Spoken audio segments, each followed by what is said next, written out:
We are good to go. We have people. AIM, is your internet okay? AIM, what did you have for frugal lunch today?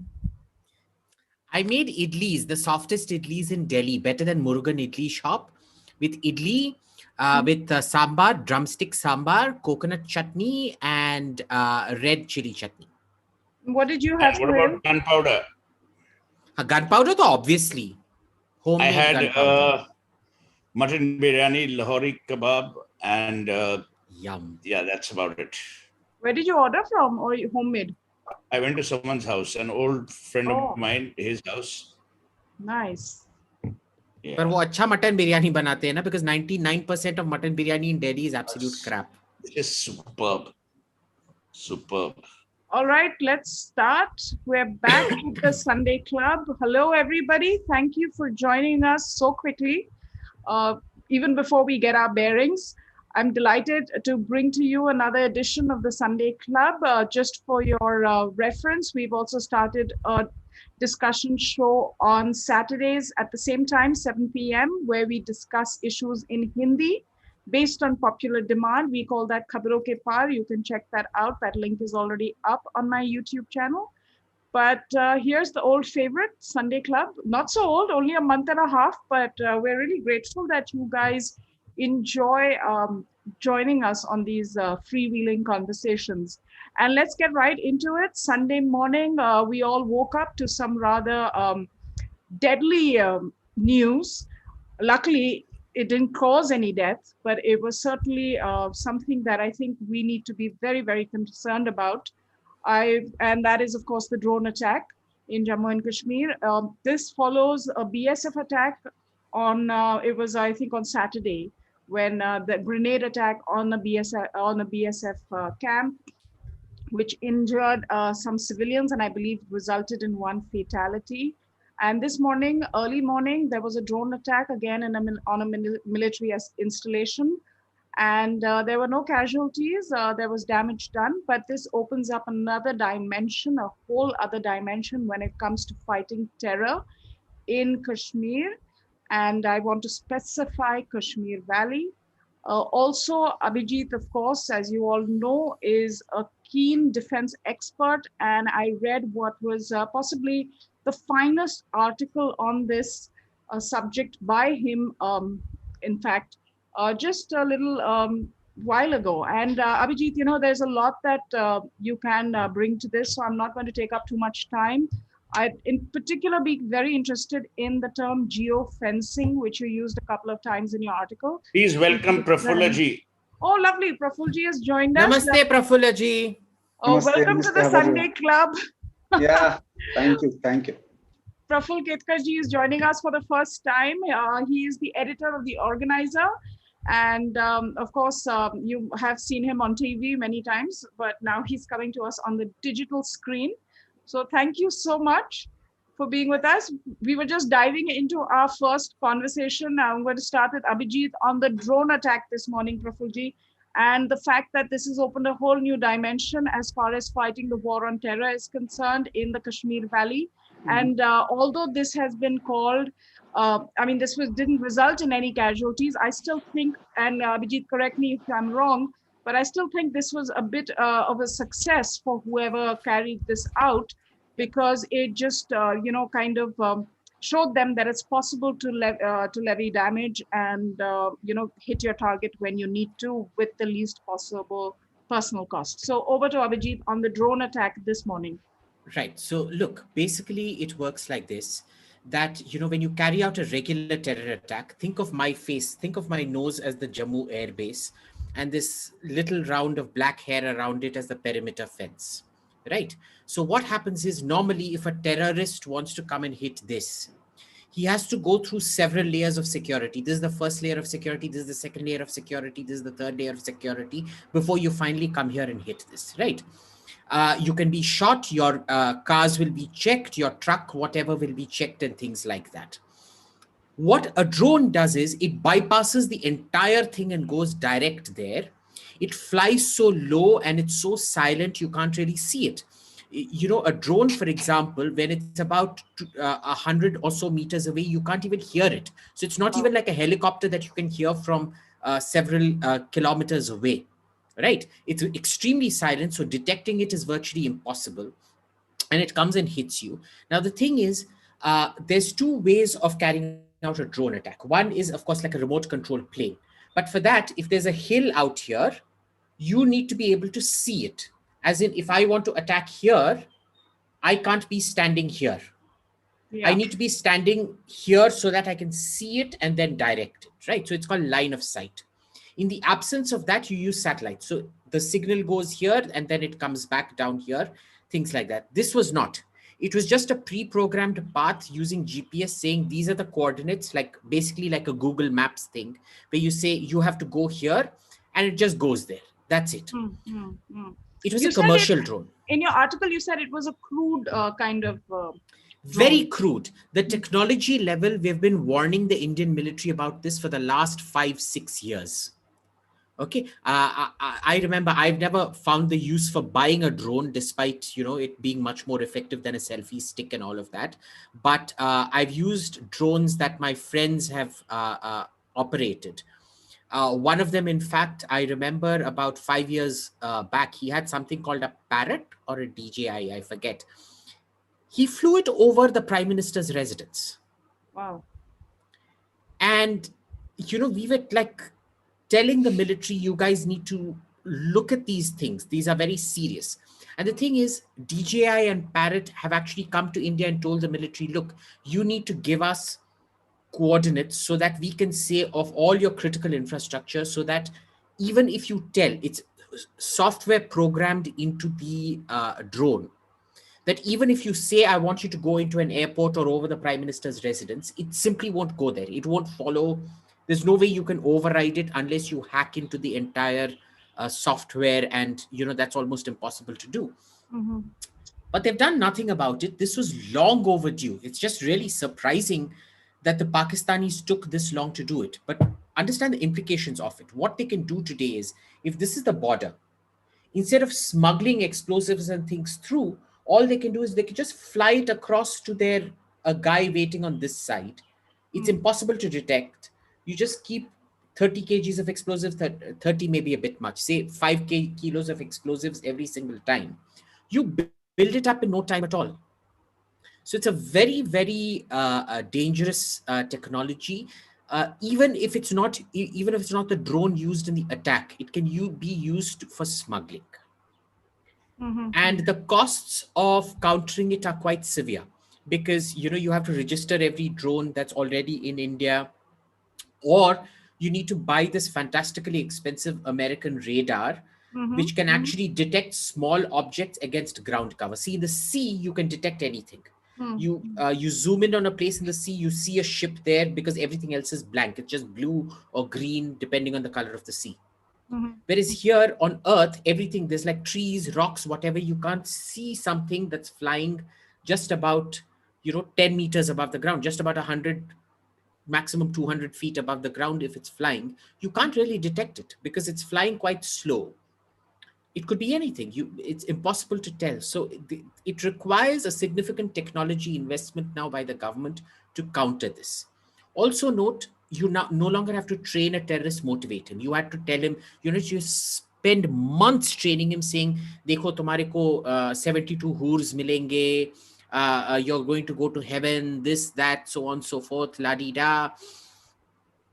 You don't have to do that because a drone doesn't need motivation. It just needs batteries.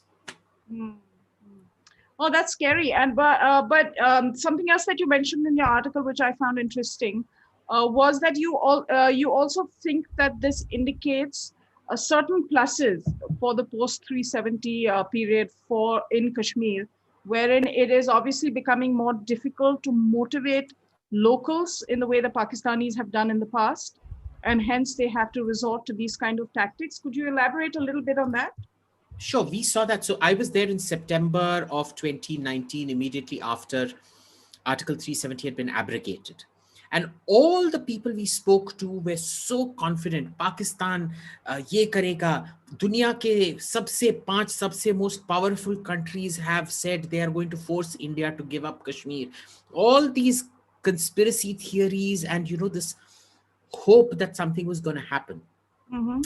And as time went on, you could see these people were like, what the hell? We were fed an empty story that Pakistan is going to come help us, that Pakistan is going to make us independent. You couldn't do anything. Mm. So there was a huge loss of prestige and trust in Pakistan at that point. Clearly, that's now reflecting because the deconfliction of the economy, even though it's been slow, is clearly having its effect. Clearly, all those army barricades and things are having their effect because people don't want to risk their lives anymore. They don't want to get recruited anymore. They know the old ways aren't going to work anymore. Will there be one or two motivated guys who do get recruited? Of course, yes. Right. But this generally shows that the level of motivation and the security measures and the abrogation of 370 has generally worked. So it's one of those things, for every positive, there's a negative. It's like a virus antibody reaction. So every time you develop an antibody that counters the virus in about 10, 15 years, there's a new virus that comes, attacks you. This drone attack is essentially what, I hate to use the word because COVID was so deadly, but think of it as COVID versus a Covishield or Covaxin or something like that. It's a constant fight. But in Kashmir, there haven't been too many suicide bombers. I think there's only been one, if I recall. It's been very few suicide bombers. Yeah. It's not really a suicide bombing culture, but it is a martyrdom culture, remember. So suicide bombing is only done under extremely desperate circumstances when the technology measures are particularly good. But there is a martyrdom culture out there. Okay. Prafulji, to bring you in here, it seems post that Gupkar gang meeting with the Prime Minister, we have seen two separate attacks now in a very short period. One was, of course, the attack which I mentioned in my introduction, which was of the BSF camp, where a hand grenade attack, and now this drone. Of course, the two are linked. Can you tell us what this signifies? Yes. Thank you, Advaita, first of all, for inviting me to this your famous Sunday club, and it's really glad to be there with Suhel ji and Abhijit to discuss these three important issues. See, please try and understand what is happening on the ground and the kind of frustration that is, building up within the valley-centric soft separatist elements and even their supporters in Pakistan. I see this as the expression of that frustration. Cross-border terrorism has gone down drastically. The representation of people has increased significantly. There is a pressure from below. Thanks to Panchayati Raj and DDC elections, now the funds are directly going in their hands, which never used to happen in Jammu Kashmir. And this, I see this, attack on Jammu airport also very strategic move, because you can't do anything in the valley, and it is now forcing them to think beyond the valley. So coming out of Srinagar, this has to do with that frustration. There is an international angle to it, and there we need to be more cautious. Of course, as Abhijit rightly said, from 2016 there has been talk about saving or guarding important installations against the drone attack. That deadline was revised, and the serious policy measures were discussed in 2018. The deadline was January 31st, 2021, but still we are lagging behind. And in fact, interestingly, airports and army installations were considered as the highest priority when this anti-drone technology is concerned. It clearly shows that we are lagging behind in that schedule. But I think there is another angle to it, the way Afghanistan situation is now changing drastically. Right. US forces are withdrawing. Mhm. Pakistan and China both are seeing greater role there. And Taliban is taking control almost in 91 district locations. Wow. Central Asia routes are completely controlled by Taliban now. Mhm. So obviously, Pakistan will have to shift their gears, and there will be much more pressure on the Indian border side, whether LOC or international border. So we will have to be much more careful while engaging in this situation. And China will be, see, Pakistan doesn't have ability to play with such drone attacks, and nor have that kind of mindset unless there is support from some other force. And what can be that other force? So we should be very clear about that. The third aspect about this is the kind of situation that is being changed, especially in Pak occupied region of Jammu Kashmir.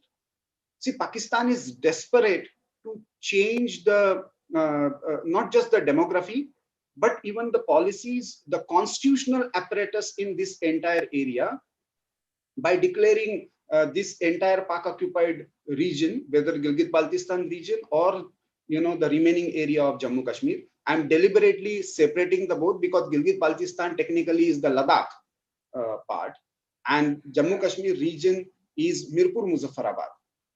So in both the regions, they are trying to take much more control on the ground by making them as the constitutional. Till now, the Pakistani position was they are not part and parcel of Pakistani regions. And that's why Azad Kashmir and northern province was the nomenclature they generally used. But that is changing now. That is creating frustration for the people who always thought about autonomy and azadi. So what you are doing is, making another Pakistan. So that is also, so all these three dimensions have to be taken into consideration, and then we have to analyze this. But this is definitely a lapse on our side, and we need to look at it very seriously, where and how we are going to counter this drone attack kind of situation. So this was a very minuscule, very amateur kind of thing, but still an indication is there, so we should be prepared for it. You're on mute. Suhel, this was obviously an amateur attempt, but what's quite clear is that these drones will be used for this purpose. I think that intent has been made clear to us. They cannot be detected by radars. They are hard to detect, as Abhijit also mentioned, that they are very hard to even listen to. You can't hear them like you would chopper blades, for example. What is stopping something like this happening in our cities? We've already seen urban warfare and that terrorist angle in the 26/11 attacks. So that's already happened on our streets. And now, a decade or so later, you have now this drone technology that is being used in this way. So let me be very brutal. I think Prafulla very rightly alluded to the fact that it's a larger game, but let me say 3 or 4 things, some which may not be very palatable. India and we Indians never learn from our mistakes. Never. Gurdaspur happened. Did we strengthen the bases to the extent that they should have been strengthened? I don't think so. Because strengthening a base is not only about, as Abhijit said, a security perimeter. It's about taking cognizance of any kind of penetrative technology that may be used to create harm. Number 2, I disagree with your phrase amateur attempt. Imagine if people had died. Would you still call it amateur? Imagine if there had been collateral damage of the kind you and I can't imagine. Would we still call it amateur? This is geopolitics of the worst kind, and it will continue to happen for 3 reasons. Number 1, Pakistan has lost the Kashmir advantage that they thought they had with separatist groups, the Hurriyat and all those other rascals. So that debate is over. Kashmir is now fully entrenched within the Republic of India as it always has been. Narendra Modi, and I will give my salute to him, what he and Amit Shah did with Article 370 was good. These same chaps from Gupkar gang went and said, oh, ye karenge, wo karenge. Ab theek thak ho gaye ki nahi? Band baj gaya. Number 3, our military, our armed forces are the pride of our country. Just by saying, oh, you're the pride of our country and all doesn't mean enough.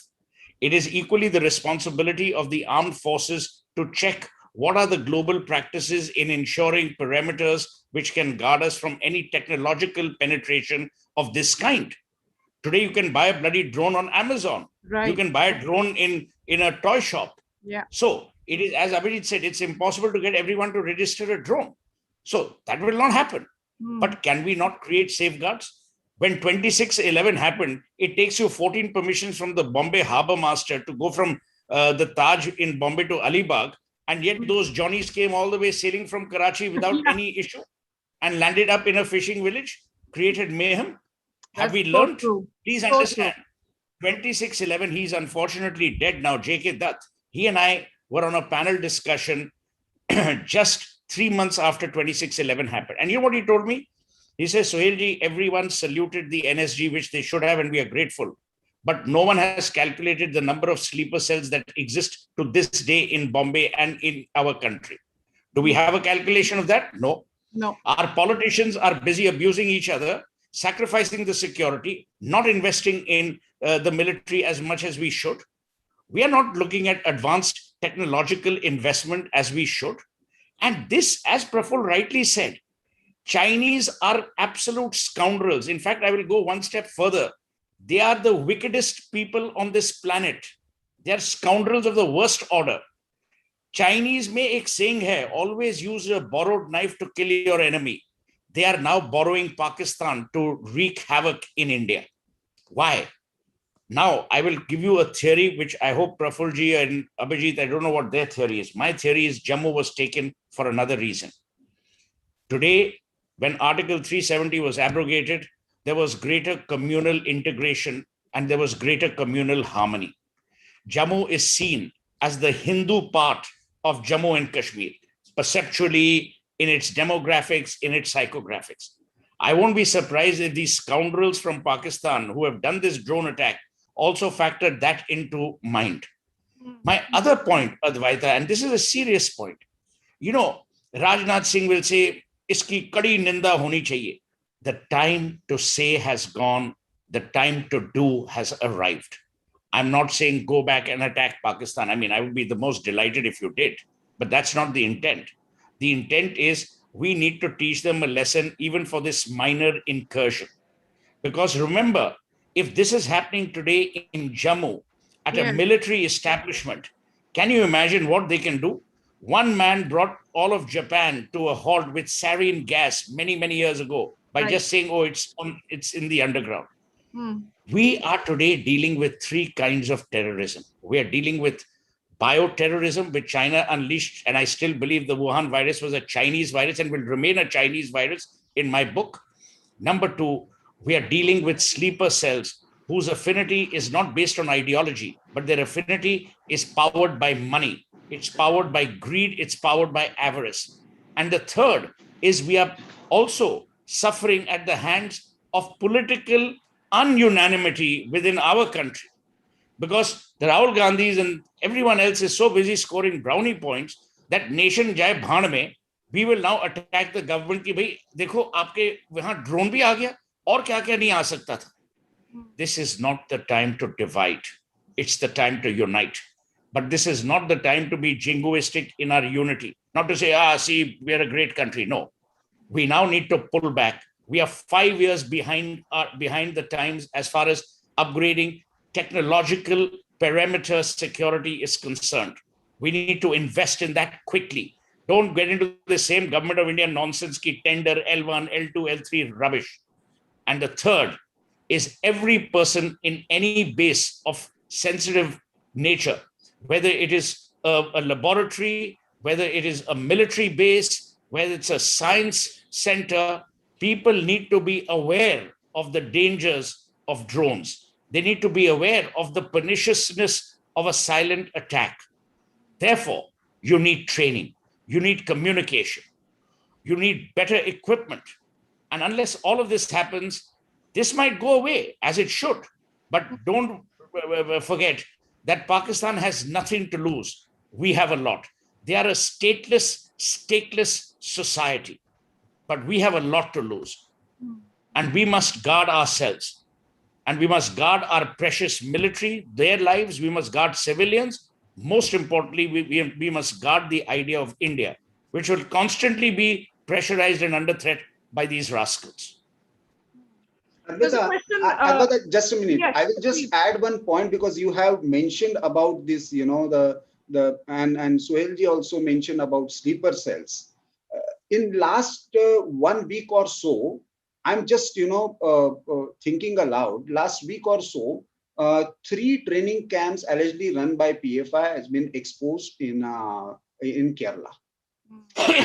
And today only Kerala police state chief has said that as far as the recruitment racket for Islamic State is going on in Kerala, we can't deny the possibility of all this. Just imagine, we have more than 22,000 very capable drones, commercial drones that are already there in India. Now just imagine this kind of sleeper cells getting active and using, or they are being trained to use this kind of drones. What kind of attack and what kind of calamity we will be witnessing. So this is not just about cross-border. This is about our internal security and non-military security threat also. And from that angle, we need to think comprehensively. Civilian security, Anyway, 1 minute, Advaita, as Prafulla said, today, and Abhijit alluded to it in the last program we did, last Sunday Club. Please understand, there are only 2 kinds of perversions that exist in the world today.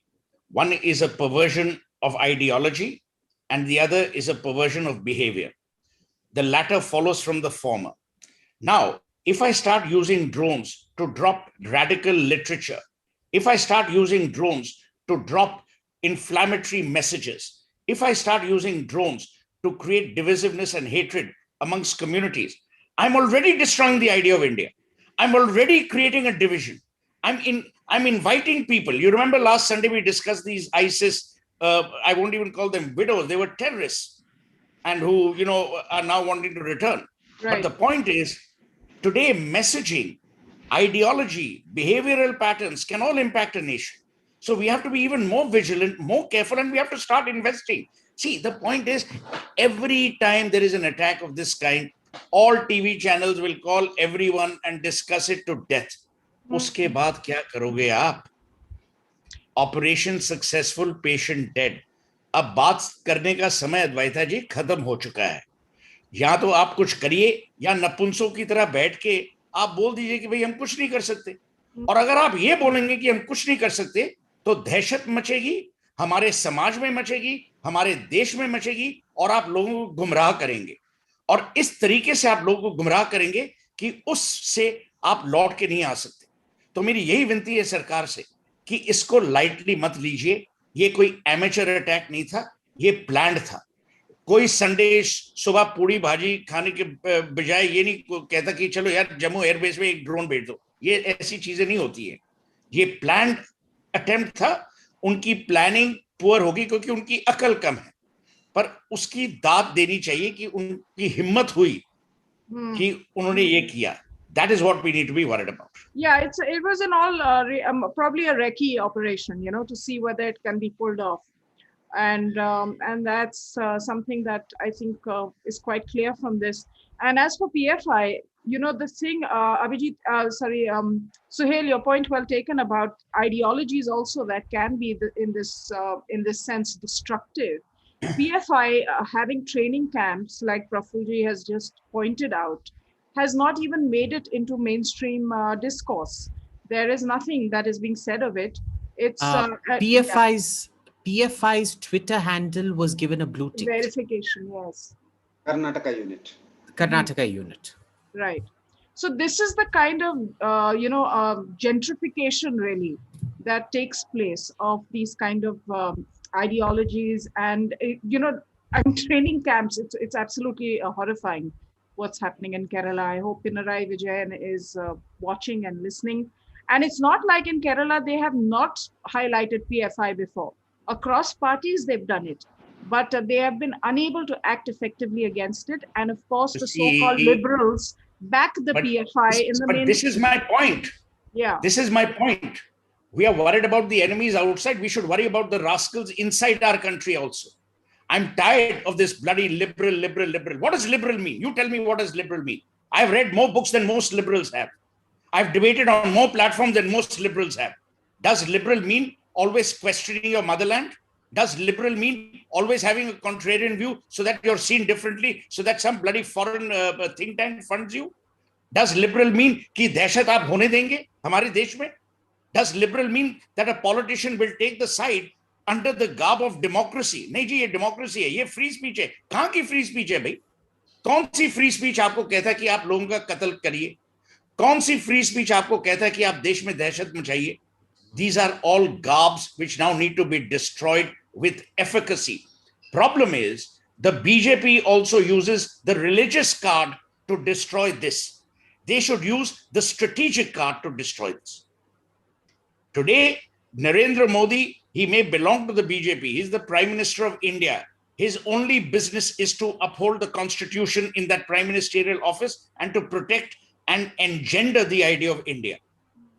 But if your people are only taking pot shots at each other, or ye Twitter ki ladai, koi ladai nahi hai. You can make smart comments on Twitter. That doesn't solve a national problem. Exactly. Yeah.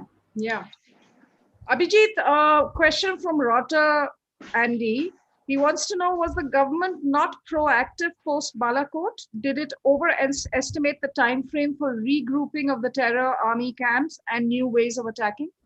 No, quite the contrary. See, what happened in Balakot has eroded their ability to train. That was the train the trainer program that happened at Balakot, right? It was the master's university, the master's degree for terrorism, if you want to call it that.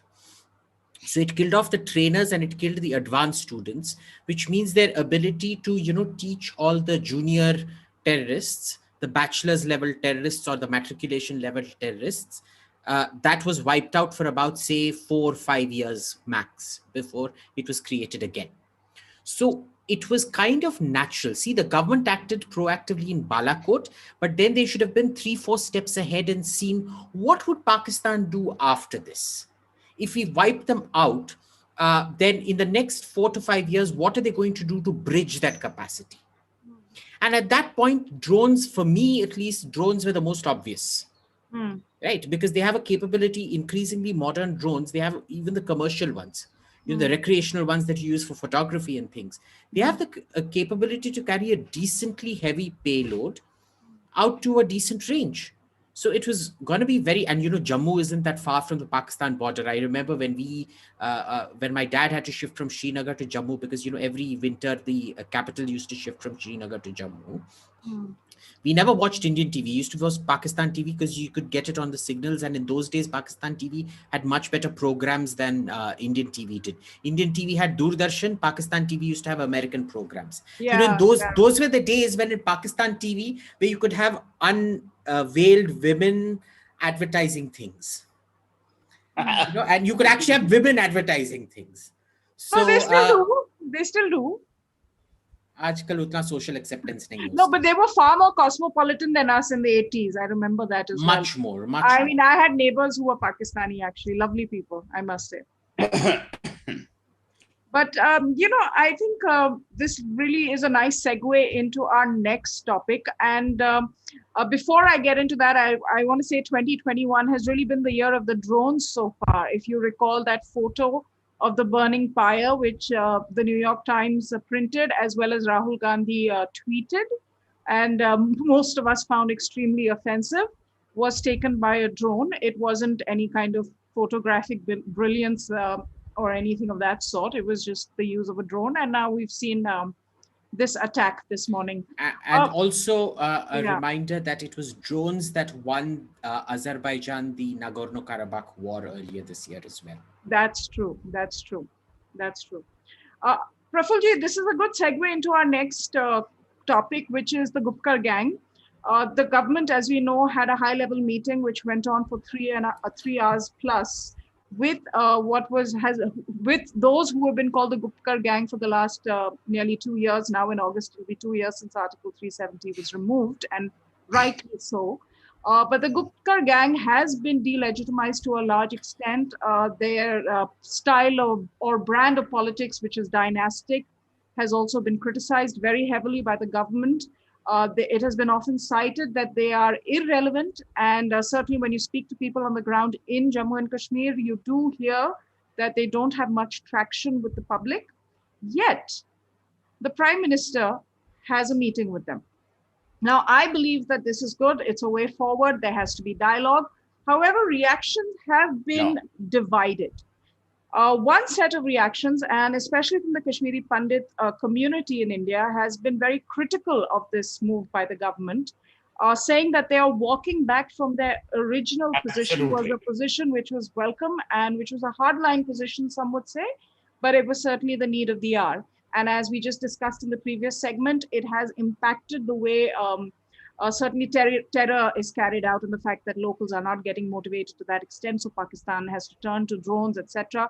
But Prafulji, can you decode for us why the government would spend the last 2 years, and I'm playing the devil's advocate here, I do support dialogue, but why would they spend the last 2 years kind of devaluing and delegitimizing this gang, and then calling them for a meeting to Delhi with none other than the Prime Minister of the country? Again, Advaita, please try and understand that we have, dealt with this Srinagar Valley-centric discourse for such a long time that we do not even want to recognize that BJP, Congress, or Panthers Party even exist, and they were also called for dialogue. See, 14 parties were called for dialogue, but our focus has been only on Gupkar gang, as if no other stakeholders were, called in. Please try and understand, if government really wants to move forward as far as the delimitation process is concerned, see, government didn't climb down on any of its stated position, whether on Article 370 or 35A, or the so-called special status, or the idea of statehood. Even thought on statehood or assembly, government hasn't given any commitment sort of. What government has said is basically the development process has to be taken forward, and in that, actually, if you see what was happening parallelly, Home Secretary had visited the valley. All district level officers were called on and had a meeting. All political parties were also called in, and with them also there was a meeting. Before even means what happened between Manoj Sinha visited, Lieutenant General visited Delhi, and to this meeting, what happened actually. And on the same day, when these people were having meeting at the Prime Minister's residence, there was a parallel meeting going on by the Election Commission to have a discussion with the district level officers. All the 20 districts were represented. That clearly shows what is happening now, and which is a very lengthy process where you need inputs from the political leadership, political parties. Even some suggestions are made, some objections are raised when the delimitation process takes place. Now, I don't see this more than optics and engagement. I don't see more than that. Because, yes, you can say perhaps that these Kashmir-centric leaders were allowed to again raise their agenda. But again, please try and understand, for the talks, there were no ifs and buts. It was for them, it was necessary to get some kind of recognition or legitimacy to get. So there was no ifs and buts, though Mehbooba Mufti made some statement and raised Pakistan. But the earlier kind of posturing that koi jhanda uthane wala nahi rahega, sab jal jayega, that kind of language was not there. And Farooq Abdullah perhaps was the most sensible person in this, who immediately not just disowned it, perhaps he wanted to win, if I am correct, as far as the reports are concerned. He was looking forward to this kind of dialogue as some kind of, a way out to this critical. Please, in Jammu Kashmir, But Prafulji, why were the Kashmiri Pandits, who are also stakeholders, not part of this meeting? That is also a point, right? Why were they not invited? No, see, please try and understand. This was a meeting with a specific purpose for delimitation and the possible pathway towards assembly creation. That's why political parties. It doesn't mean that other stakeholders are not invited. As far as I know, parallelly the process is going on. See, what has happened that you have now the first time this new act that was implemented about domicile act, and 6,000 positions, government positions that are ensured for the Kashmiri Pandits in government recruitment. I believe that otherwise Kashmiri Pandits were represented through maybe other parties. They may not be called as Kashmiri Pandits. Now, when the civil society level dialogue will start, then such groups will be automatically accommodated. No Bakharwal was called, but nobody raised the question. But interestingly, now Bakharwals have got representation first time in Jilla Panchayats through DDC elections. Women first time got the representation because Panchayati Raj Act was implemented. And reservations also will come in. Yes. So I mean, that's why I said I see this more as optics. There was a loud messaging, and government of India spoke from the position of strength to the Kashmir leader for the first time. Earlier, you see, and Abhijit can give you many anecdotes on this, where Abdullah family member used to come, get some package from Delhi, talk very positive about India and this, and immediately after going to Srinagar, they would have a party and completely different kind of language. That is not possible now. That is very clear. And perhaps the vaccination drive, the way vaccination drive has taken place in entire Jammu Kashmir region, that is one indicator of what has changed on the ground. 76%, despite all attempts of vaccine hesitancy, 76% vaccination for all eligible population, 4 districts 100%. That wouldn't have possible with the kind of leadership we have seen. I think it exposed them, it discredited them further in the eyes of not just people of Jammu Kashmir, but also in larger national and international context. I think we shouldn't see it beyond that. There was nothing like that. Okay, Suhel is completely in disagreement with you. So I'm going to get to Suhel. And after that, Abhijit, a little bit on the conflict economy, which Prafulla ji rather correctly pointed out. My view is, इन्होंने बहुत खाया देश का, बहुत, इन्हें बहुत support मिला है. इनके घर में मीट, चिकन, दूध, पानी सब गवर्नमेंट से आता था श्रीनगर में, सब. ये तो they were better than sons in law. दामाद से भी इनका दर्जा ऊपर था. That had stopped, and it should continue to stop. See, Narendra Modi is the Prime Minister of India. He's not some college university president who has time to waste. I don't think he should have met them at all. Because when you meet them, you give them bhav that they don't deserve. All these jokers will not win an election today, whether it is in Jammu or Kashmir. Mehbooba Mufti making that stupid comment that Pakistan should also be included in the talks. It shows you their mindset. ये तुच्चे लोग हैं. आप तुच्छागिरी को क्यों legitimize करोगे? Why will you legitimize someone who is blatantly, virulently anti-national and wants a third party? Forever on Kashmir, India has said it's an internal matter.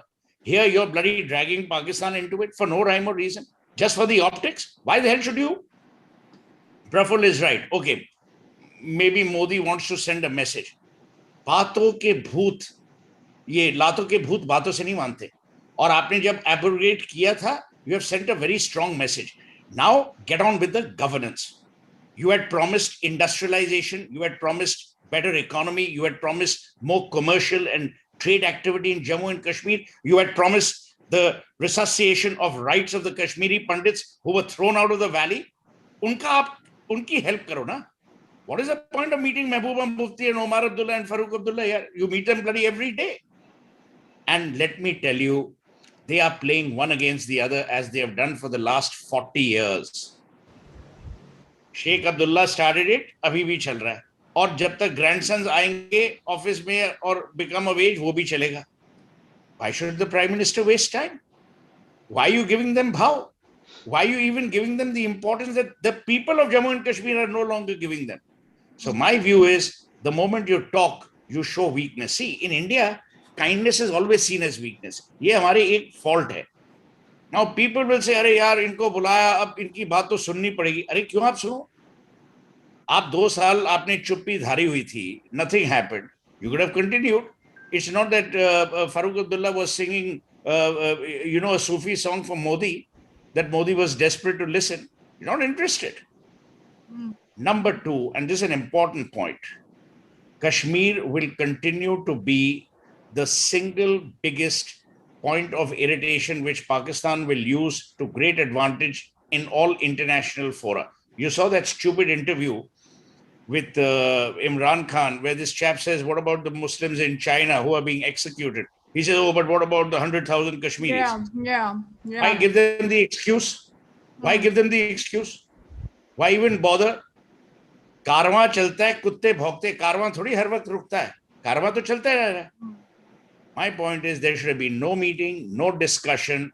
Now, as Prafulla said, Delhi में कुछ और श्रीनगर में कुछ और जाके बोलेंगे, और इस मीटिंग के बारे में भी बोलेंगे. और सुनने के लिए पेड एजेंट्स वैली में भी हैं, जम्मू में भी हैं, who will listen. हाँ देखिए फारूक साहब ने ये कहा है, उमर साहब ने ये कहा. अरे घंटा यार, why you bothered? You have done what you're supposed to do. You keep doing what you're supposed to do. There is no such thing, Advaita, as partial pregnancy.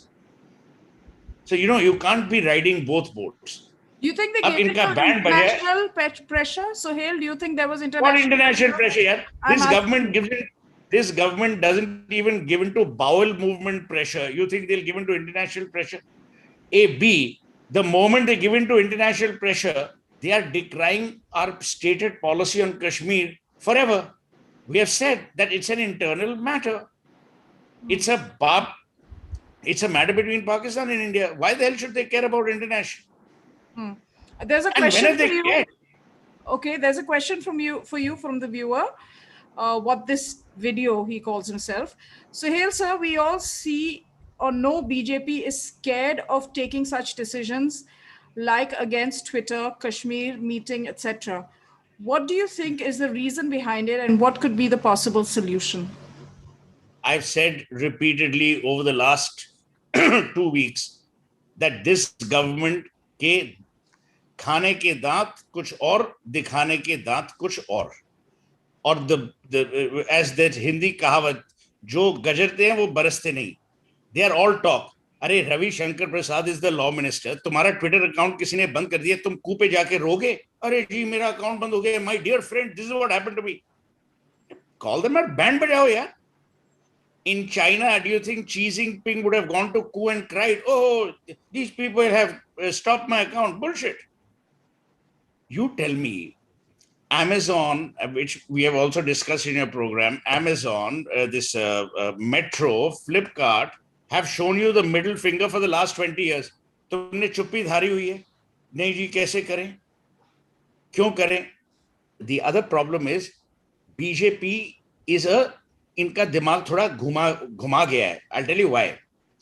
They hate Lutyens publicly, but privately they want to be like Lutyens. They want peer approval.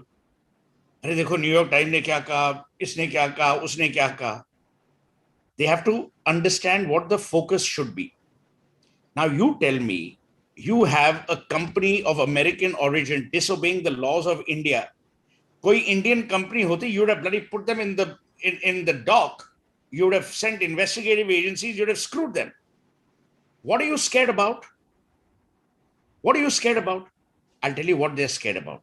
Because that is a hawa that has been created only to scare them. They are scared that people will say, अरे यार अगर हम लोग ने कोई action लिया, freedom of the press, भाई जितनी आपकी globally बदनामी होनी थी with or without an agenda वो हो चुकी है. You have been shamed, whether it's for COVID management, freedom of press, democracy, all that shit has happened. That boat has sailed. The international media doesn't like you. Yeah, that's clear. अब तुमको Nobel Prize तो मिलना नहीं for peace. You might as well get the Nobel Prize in India for governance. Those days are gone when Modi will be one of the people in the amongst the 4 or 5 people on the Grand Canyon. वो भी दिन गए. आप जिससे भी जफ्फी मार लो, Biden से जफ्फी मारो, ट्रम्प को फिर phone karo, that boat has sailed. My point is, Twitter is just another bloody company. It is not the republic. It is not a sovereign state that it can violate every goddamn rule in India and cock a snook. And these people are stupid. You tell me, you're the law minister and the information technology minister. How bloody weak are you here? You're crying. It's like a little child. Every evening he comes back to the house and tells his mummy, देखो शेरू ने ना मेरे को थप्पड़ मारा था. यार तुमको थप्पड़ मारे तुम वापस थप्पड़ मारो, कुछ तो करो. कानून की प्रतिक्रिया की सहायता लो. आप तो चुप बैठे हुए हो. रोज ये लड़ाई चल रही है ट्विटर पे. I know. It's so tiresome now. It's like the longest. This government does all its work on Twitter. किसी का मरण हो, किसी का बर्थ हो, किसी का जीवन दान हो, किसी का सेलिब्रेशन हो, किसी की पॉलिसी अनाउंसमेंट हो, सब ट्विटर पे चल रहा है. This nonsense has to stop. Prafulla, question for you. Sorry, quickly, just to encapsulate what Suhel said. Modi's ego is India's strategic liability. Or put another way, Modi's inferiority complex is India's strategic liability, number one. Number two, the BJP came back with this thing saying, we need it for strategic communications. Well, not the BJP, but somebody in the government, it got quoted. What strategic communications exactly do you do on Twitter? I really want to know this.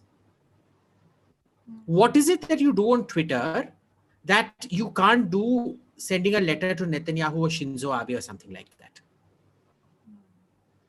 It's quite curious because that in itself tells you what kind of third-rate officials are employed and listened to if they think Twitter is a means of strategic communication.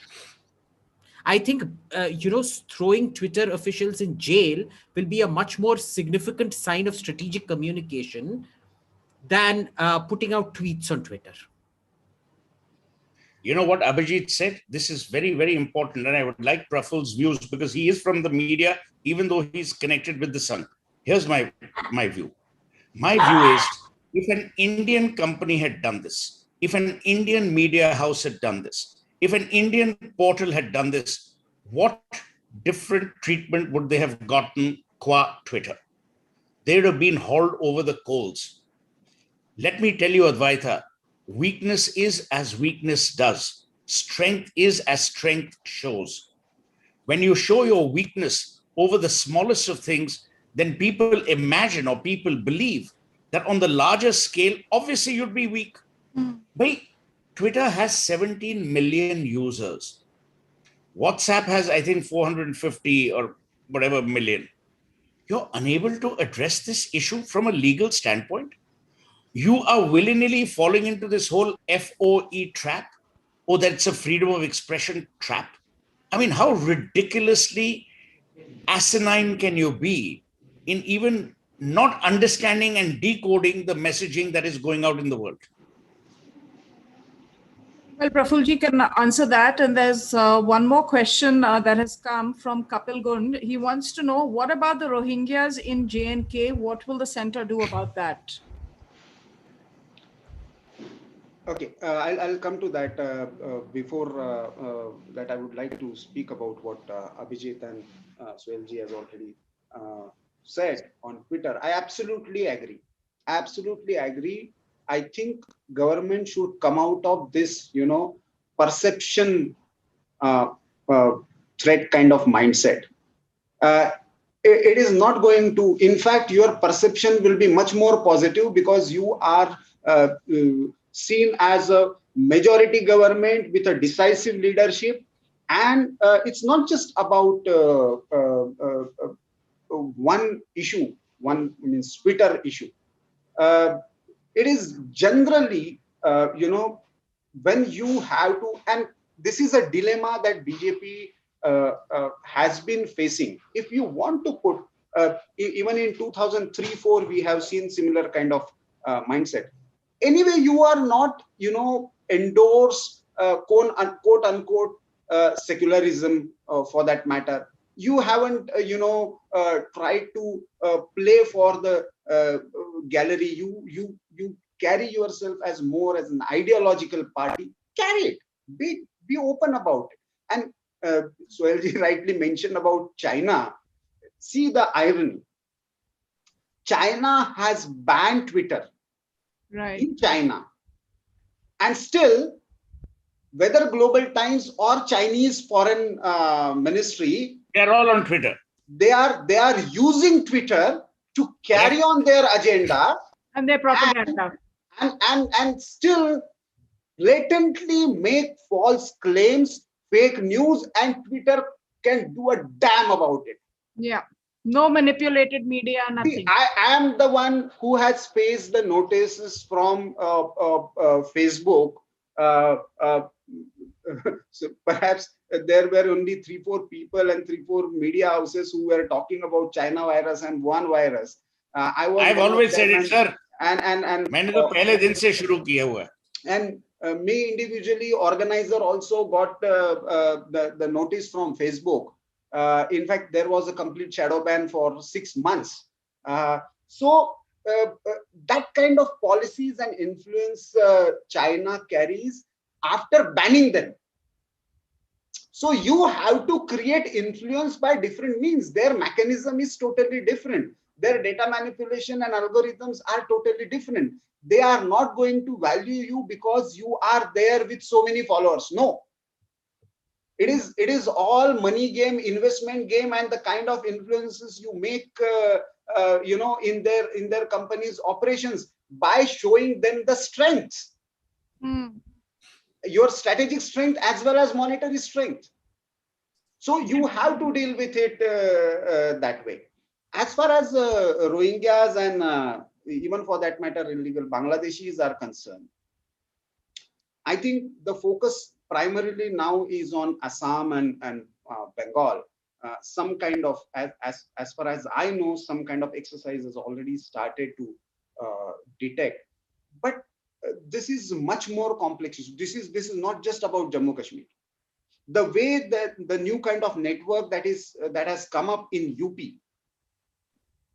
in last 3 weeks, if you see follow the news in UP, there are at least 3 big networks of Rohingyas, and these networks are not just about their illegal stay in India.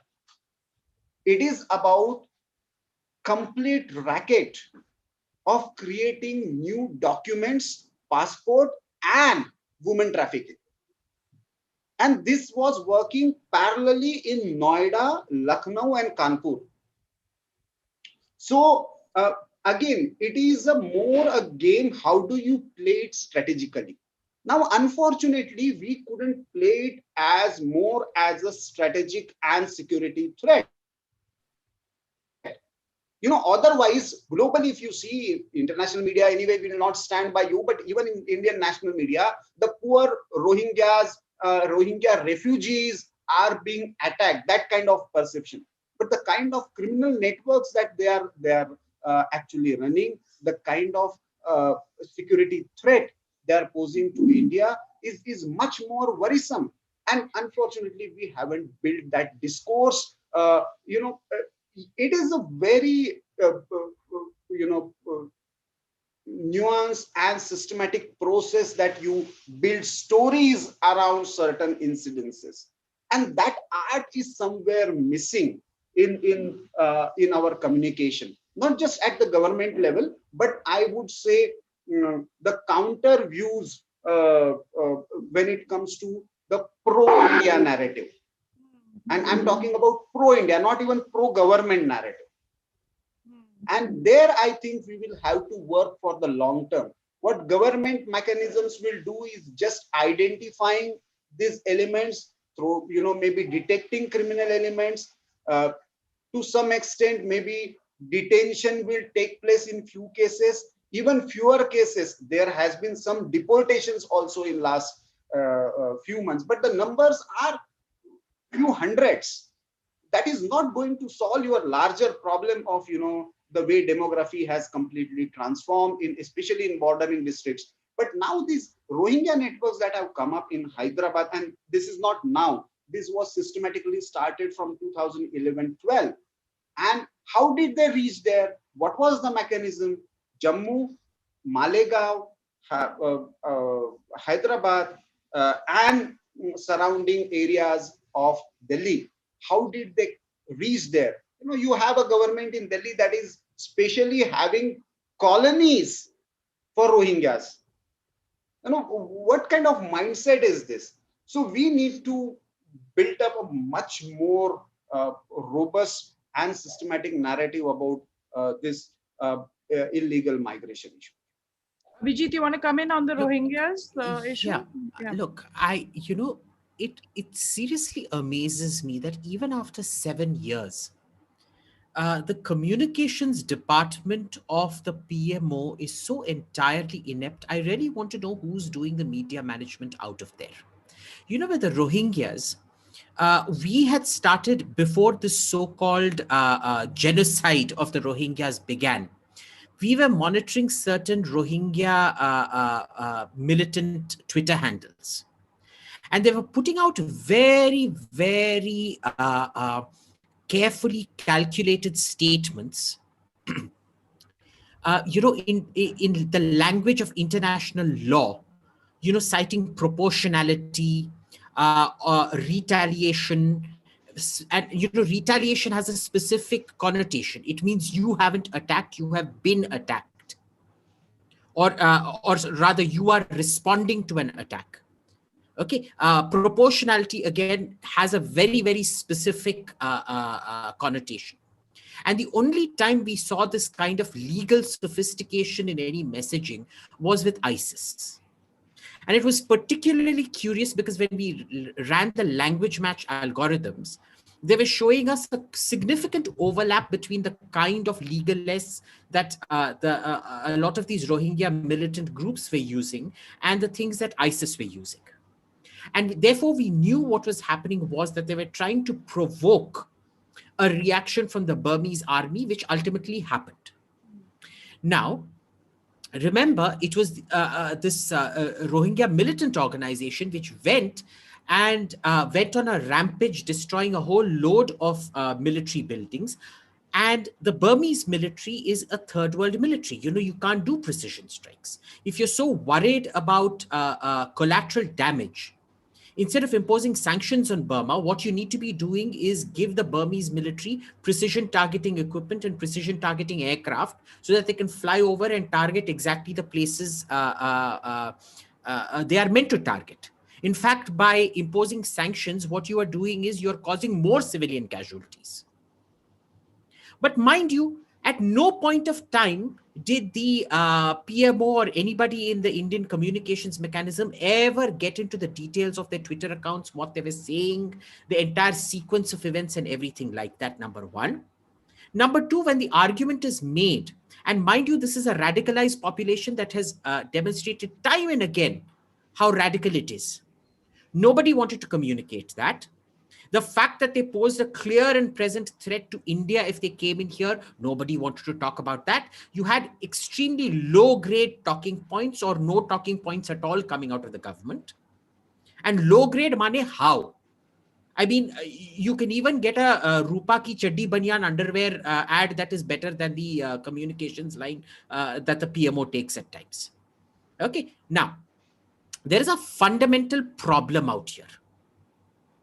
Okay, for somebody who claims that we can't take Twitter off for strategic communications, you really need to introspect and look at the caliber of your communications. Number one. Number two, the thing about Rohingyas is, look, you have a duty to the people of this country.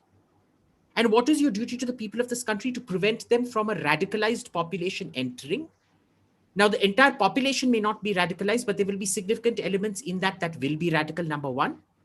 Number two, Burma is one country that has repeatedly over the last 50, 60, 70 years screwed over China. Nobody has screwed over China the way the Burmese have in several different ways, which is truly remarkable. And having one country on our border that is not susceptible to Chinese influence, they want us to impose sanctions, take a moral stand. So we have to pay the price. We have to pay the geopolitical price for these guys' morality. Do you remember what happened the last time before Aung San Suu Kyi came to power and all of that? There was that cyclone Nargis in which many people had died in Burma.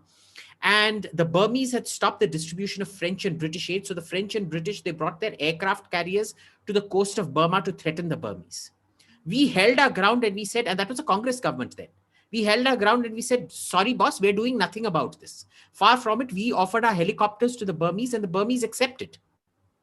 So you have that level of trust with the Burmese. So in the end, we were able to do a lot more for the victims of Cyclone Nargis than the British and that the British and French were with all their threats of aircraft carriers and things like that. No, I've lived in. So these are all things that need to be highlighted that never get highlighted. It really shows you what kind of a third-rate communications crew that is employed out there. And if after 7 years, you still haven't been able to assess the absolute third-ratedness of your so-called strategic communications, अरे भाई strategic छोड़ो, ये तो tactical भी नहीं है.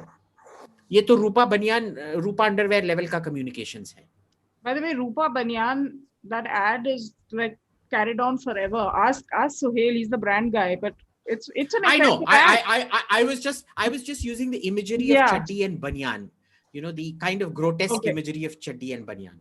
You are partial to grotesque imageries, we must point out here. But I've lived in Myanmar, and I recall it was aid that had come in from Saudi, I think, which they refused to take when I was there. And I recall I was on that main street, and it was insane. There were thousands of monks, bare-chested, who were marching in silence, protest, thousands. And I was just blown away with the kind of, courage and determination that I saw that day. No loudspeakers, no posters, nothing, just walking straight down in protest.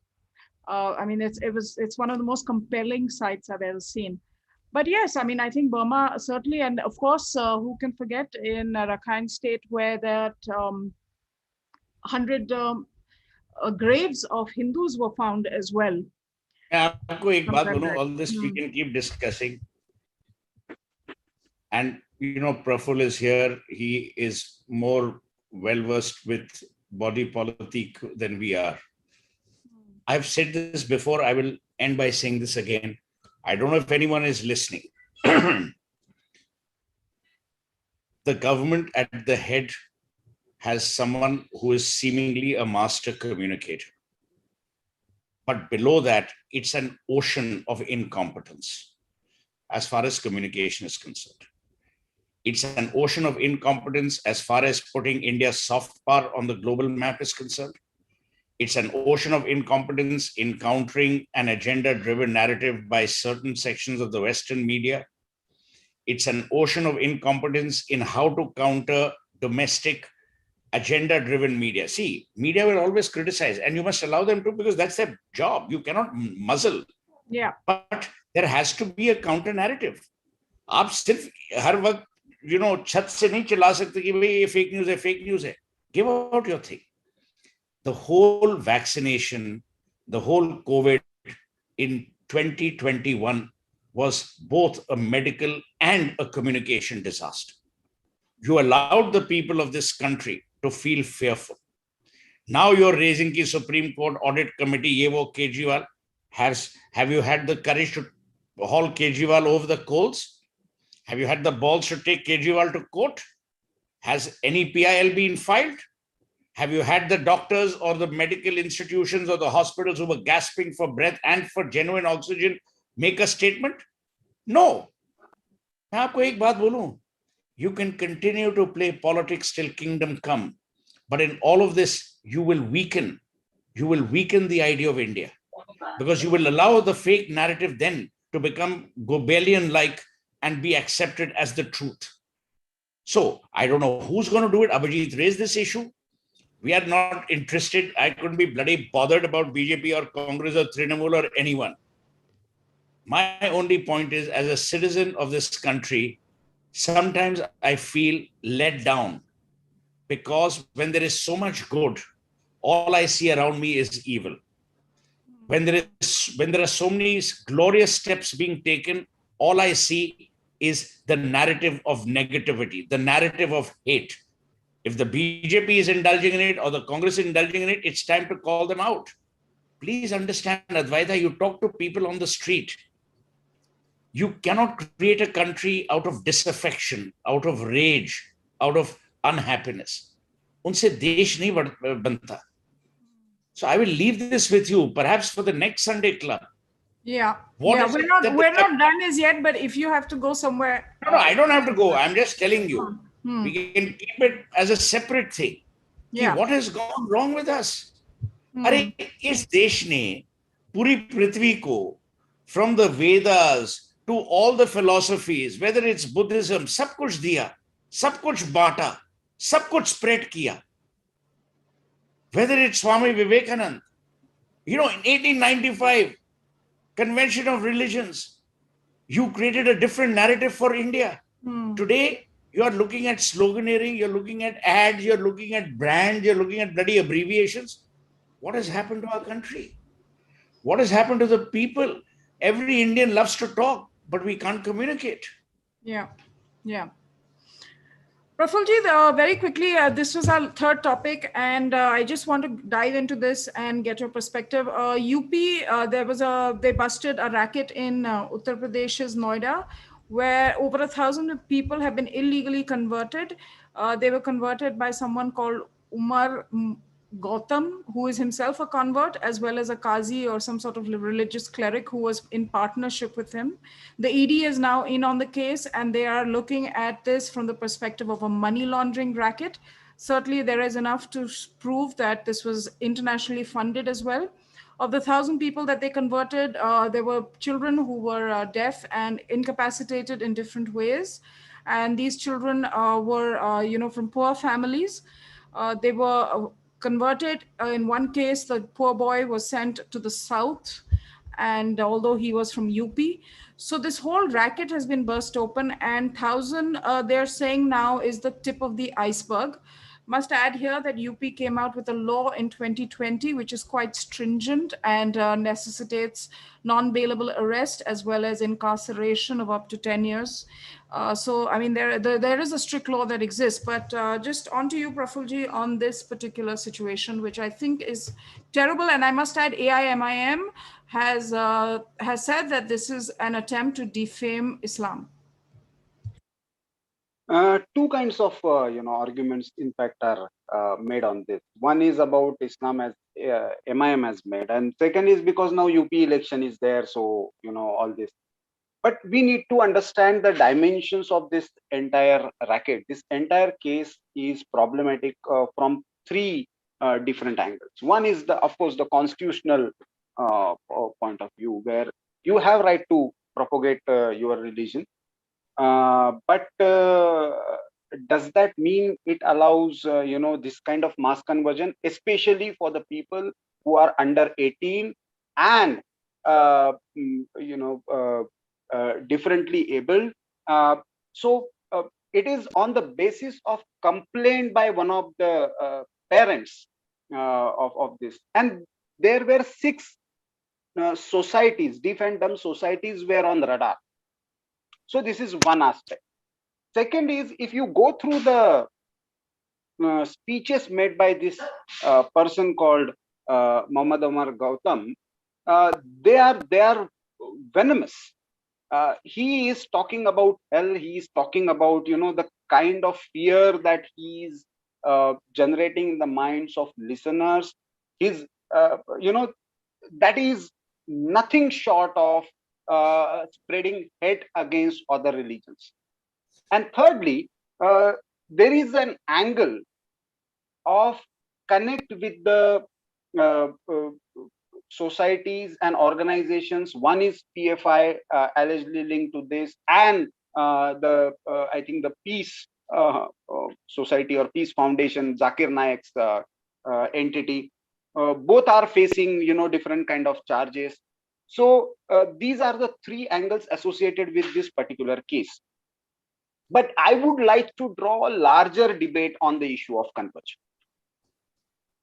See, if you see go through the Constituent Assembly debates, the Niyogi Commission that was constituted in 1956, again, it was not BJP, it was the Congress constituted commission, especially in the context of Madhya Pradesh. That Niyogi Commission specifically mentions that education and health services are being used for the conversion activities. It was mainly in the context of missionaries. But now that is true even with the Islamic organizations, and this Islamic Dawa is a classic example of this. In fact, he has been talking about the jobs, about the health services, about the education, different kind of opportunities to spread Islam. So this is a different model that we have seen about the Islamic conversion that has taken place in this country. What we need is a larger debate about the idea of conversion itself. Traditionally, we have a concept of following. If I follow Shaivite sect and tomorrow I feel that, some sect is more convincing, so I start following maybe a Vaishnavite or Advaita. So it doesn't matter.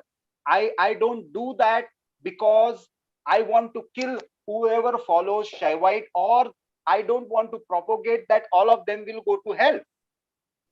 I basically believe that there can be, please try and understand the ideas that come out of Semitism, whether Islamism or Christianism or communism. They think in binaries. They think somebody is opposite to you and therefore antithetical to basically any multicultural society.